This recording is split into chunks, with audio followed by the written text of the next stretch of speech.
The TSX crossed the 33,000 mark today for the first time, and it seems to be hanging in around that right now. Let's dig into where those gains have been coming from and what the forecast looks like for the year. We'll get that from Sébastien Mc Mahon, portfolio manager at IA Global Asset Management. Thanks for joining us today. Hey, good afternoon, Marilla. So we're barely into the year. It feels like a lifetime already, so much going on. The TSX outperforming last year, and I'm wondering if you think it will again this year.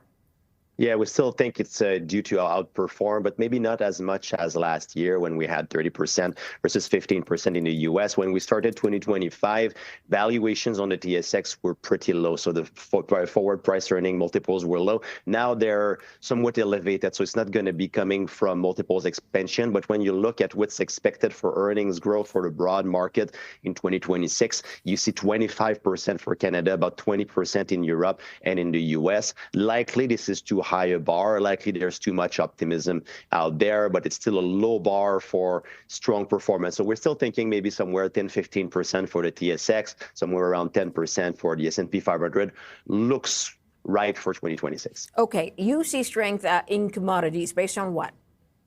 Yeah, commodities are leading indicator, which is the global monetary policy cycle. So we look at what central banks are doing around the world, and we've seen lots of synchronized cutting over the last year and a half. So that points towards very good things for the global economic cycle in 2026. So we think an acceleration and not an exhaustion of the global economic cycle. So that should help commodity prices. And also in the U.S., we still have very expensive policy out there on the fiscal side, more Fed rate cuts to come.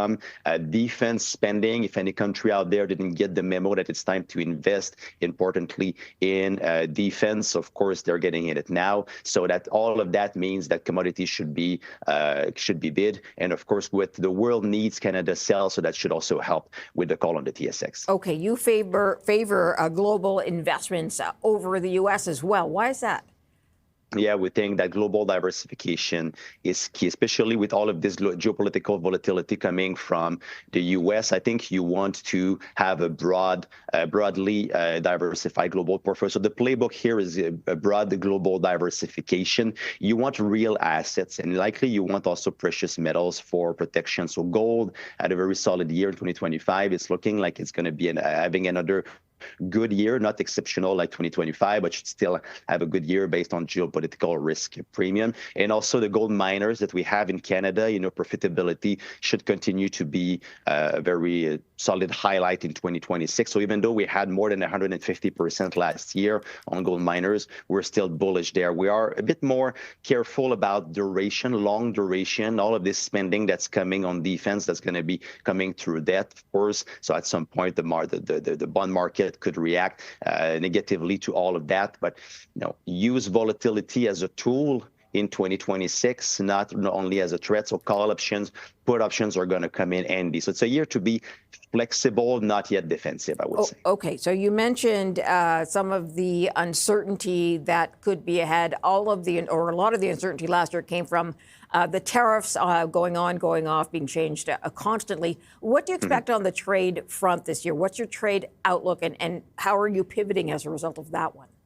Yeah, we still think that global trade should endure through all of that noise, but we're going to have a lot of noise. So USMCA, we do think it's at risk of even maybe dying in the first half of 2026, because if you're Donald Trump, I think you prefer bilateral deals to trilateral deals because you have more leverage as, the largest economy in the world. So likely it's going to get worse before it gets better, but we do still expect that there's going to be a trade agreement that's going to be negotiated between Canada and the U.S. that could be signed by the end of the year, because Canadian and U.S. businesses need this free trade agreement in North America. So likely we'll have to make a few concessions, more likely on the supply management side. But I would not be surprised if at the end of the year we're talking here and we have a new trade deal that has a very different name, but still looks pretty much like the old trade deal that we had with USMCA. Okay, so you think it'll be more bilateral than it will be a free trade agreement across the U.S. and Mexico included. Let's talk about AI for a moment, which seemed to run out of some steam at the end of last year. Are you pivoting in AI? Are you looking at energy, as many people are? Yeah, we're looking at energy for multiple reasons, but I think the AI reason to look at energy is very solid. So one of the top picks of our equity team right now is Capital Power Corp. They're a company based in Edmonton that we like quite a bit. They trade like a utility, but they're a power producer, and they're perfectly positioned for the AI-driven energy boom because they're investing a lot on flexible natural gas assets, and this is exactly what is needed as demand surges right now for those data centers. Companies start getting double-digit cash flow growth. They offer a very solid 4.5% dividend, so that's why they trade like a utility. And our analysts see roughly 25 to 30% upside over the next year. So we think it's a reliable growth plus income kind of play. So it's still an AI play, but now we're pivoting more towards the energy component of that AI theme.